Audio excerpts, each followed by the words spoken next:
తాకట్టులో ఉన్న బంగారాన్ని విడిపించి ఆ రోజు ఆన్లైన్ ధరకే కొంటుంది కొమ్మూరి గోల్డ్. శరదిందు సమాకారే పరబ్రహ్మ స్వరూపిణి వాసరాపీఠ నిలయ సరస్వతి నమస్తుతే. సుమన్ టీవీ ప్రేక్షకులకి నమస్కారం. ఈరోజు మనం ద్వాదశ రాశుల్లో నవగ్రహాలు జూలై మాసంలో ఎక్కడ ఉన్నాయో తెలుసుకుందాం. ముందుగా సూర్యుడు వచ్చేసి జూలై 16వ తారీఖు దాకా మిథున రాశిలో ఉంటారు. జూలై 17 నుంచి మనకి కర్కాటక రాశిలో ఉంటారు. అలాగే కుజుడు వచ్చి మనకి వృషభ రాశిలో ఈ మాసం అంతా ఉంటారు. నెక్స్ట్ రాహు వచ్చేసి మనకి కుంభరాశిలో ఉంటారు. అలాగే గురువు వచ్చేసి మనకి ఉచ్చస్థానమైన కర్కాటక రాశిలో ఉంటారు. శని వచ్చి మనకి మీన రాశిలో ఉంటారు. అలాగే బుధుడు వచ్చి మనకి మిథున రాశిలో స్వస్థానంలో ఉంటారు. అలాగే శుక్రుడు వచ్చేసి మనకి సింహరాశిలో ఉంటారు. అలాగే కేతు వచ్చేసి ఈ శుక్రుడితో పాటే సింహరాశిలో ఉంటారు. సో ఇవండి ద్వాదశ రాశుల్లో నవగ్రహాలు జూలై మాసంలో ఈ స్థానాల్లో ఉంటారు. ఇక 8వ రాశి అయిన వృశ్చిక రాశి అండి. ఈ వృశ్చిక రాశి అనగానే మనకి విశాఖ 4వ పాదం, అనురాధ 1, 2, 3, 4 పాదాలు, జ్యేష్ఠ 1, 2, 3, 4 పాదాలు, ఈ నక్షత్రాల సమూహంతో మనకి వృశ్చిక రాశిలోకి వస్తుంది.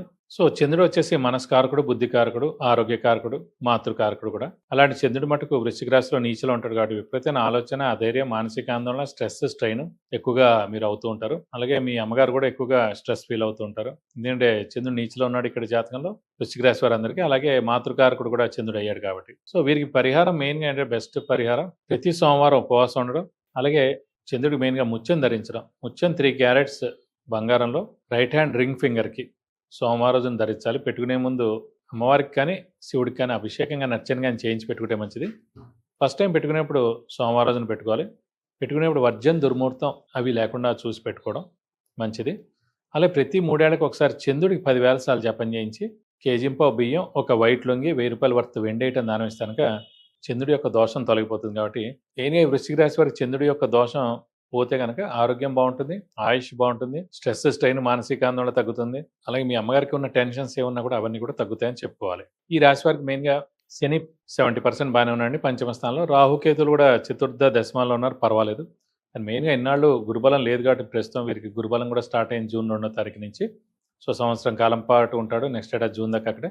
సో భాగ్యస్థానంలో గురువు ఉండడం వల్ల భాగ్యాన్ని చేకూరుస్తాడు. మెయిన్గా తీర్థయాత్రలు చేస్తారు, దైవదర్శనం చేసుకుంటారు. అలాగే ఆరోగ్యం, ఆయుష్ కూడా పెద్దవాళ్ళు చిన్నపిల్లలది బాగుంటుంది. అలాగే మీది కూడా ఆరోగ్యం, ఆయుష్ బాగుంటుంది.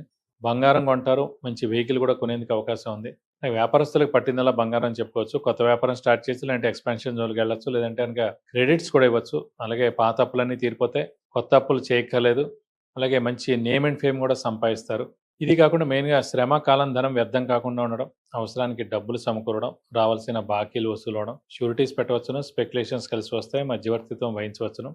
నిరుద్యోగులకు ఉద్యోగం వస్తుంది, ఉద్యోగస్తులకు ప్రమోషన్స్ కానీ, నేమ్ అండ్ ఫేమ్ కానీ, బాస్ నుంచి మన్నన, అలాగే ఫారెన్ టూర్ కానీ, విజిట్ కానీ, అసైన్మెంట్స్ రావడం కానీ, జాబ్ రీత్యా వెళ్ళడం కానీ ఇవన్నీ కూడా జరిగేందుకు అవకాశాలు ఎక్కువగా ఉన్నాయి. సో రాజకీయ నాయకులు, క్రీడాకారులు, వ్యాపారస్తులు, పత్రికా రంగం, యూట్యూబ్ రంగం, మీడియా రంగం, సినిమా రంగం వారందరూ కూడా అత్యద్భుతంగా ఉంటుందని చెప్పుకోవచ్చు.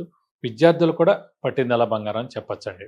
ఈ రాశి వారి గృహయోగం 100% ఉందండి. ఎందుకంటే ఇందాక కూడా చెప్పుకున్నాం మనం, చతుర్థ స్థానంలో గురువు ఉన్నా, లేదంటే లగ్నం నుంచి చతుర్థ స్థానంలో గురువు ఉన్నా, లేదంటే మన రాశి నుంచి చతుర్థ స్థానంలో గురువు ఉన్నా, లేదంటే మన లగ్నం నుంచి కానీ గురువుని, రాశి నుంచి కానీ భాగ్యస్థానంలో గురువు ఉన్నా కూడా ఆ సంవత్సరం కాలం అంతా కూడా అక్కడే ఉంటాడు కాబట్టి గురువు ఖచ్చితంగా ఇల్లు కొనేందుకు అవకాశం ఎక్కువగా ఉంటుంది. ఇప్పుడు వచ్చేసి మనకి వృశ్చిక రాశి వారికి భాగ్యస్థానంలో గురువు ఉన్నందుకు ఖచ్చితంగా 100% ఇల్లు కొనేందుకు అవకాశాలు 100% ఉన్నాయండి. వివాహం 100% అయ్యేందుకు అవకాశాలు ఎక్కువగా ఉన్నాయి. ఎందుకంటే భాగ్యస్థానంలో గురువు ఉన్నాడు. ఇందాక కూడా చెప్పుకున్నాం మనం, 2, 5, 7, 9, 11 స్థానాల్లో గురువు ప్రవేశించినప్పుడు గురువు సంవత్సరం కాలం పాటు ఉంటాడు కాబట్టి అక్కడ గురుబలం అంటారు దాన్ని. సో గురువు మెయిన్గా శుభకార్యాలు చేయిస్తాడు, వివాహం ఇలాంటి విషయాలు 100% చేయిస్తాడు కాబట్టి ఖచ్చితంగా అవివాహితులు ఎవరైతే ఉన్నారో వారికి వివాహానికి అవకాశాలు ఉన్నాయి. సో మీరు కూడా రెడీగా ఉండండి. మనస్ఫూర్తిగా వివాహం చేసుకోవడానికి రెడీగా ఉన్నామని మీరు అనుకుని ఏమైనా చిన్న చిన్న పరిహారాలు ఆల్రెడీ జ్యోతిషరీత్యా, జాతకరీత్యా ఉంటే చేయించుకుని రెడీగా ఉంటే ఖచ్చితంగా వివాహానికి అవకాశాలు ఎక్కువగా ఉన్నాయండి. ఇంకా ఈ మాసం పరిహారాలు వచ్చేసి మెయిన్గా మనం చేసుకోవాల్సింది, చతుర్థ స్థానంలో రాహు ఉన్నాడు కాబట్టి దానికి సంబంధించిన పరిహారం చేసుకుంటే చాలు. డిసెంబర్ 5 దాకే రాహు చతుర్థ స్థానంలో ఉంటాడు. తర్వాత మనకి తృతీయ స్థానంలో ఉంటాడు కాబట్టి ఇంకా చాలా బాగుంటుంది. రాహుకి వచ్చేసి మెయిన్గా అమ్మవారిని ఎక్కువగా ఆరాధించాలి, సుబ్రహ్మణ్య స్వామి. సో ప్రతిరోజు అమ్మవారి అష్టోత్తరం, సుబ్రహ్మణ్య స్వామి అష్టోత్తరం చదువుకుంటే మంచిది. ముఖ్యంగా దుర్గాదేవి అష్టోత్తరం చదువుకుంటే మంచిది. ఇలా ప్రతి శుక్రవారం అమ్మవారి టెంపుల్కి వెళ్ళి 40 ప్రదక్షిణాలు చేసి వీలవుతానికి అమ్మవారికి అభిషేకం కానీ, అర్చన కానీ మీ పేరు, నక్షత్ర, గోత్రనామంతో చేయిస్తే చాలా మంచిది. అలాగే సుబ్రహ్మణ్య స్వామి టెంపుల్కి ప్రతి మంగళవారం వెళ్ళి 40 ప్రదక్షిణాలు చేస్తే చాలా మంచిది. అలాగే వీలైతే కనుక ఇక్కడ స్కందగిరి టెంపుల్ అని ఉందండి పద్మారావు నగర్ సికింద్రాబాద్లో. అక్కడ మీ పేరు నక్షత్ర గోత్రనామంతో సుబ్రహ్మణ్య స్వామికి హోమం మరియు అభిషేకం చేస్తే చాలా మంచిది. సో ఈ పరిహారాలను పాటిస్తే మీకు అత్యద్భుతంగా ఉంటుందని చెప్పుకోవచ్చు ఈ మాసం అంతా.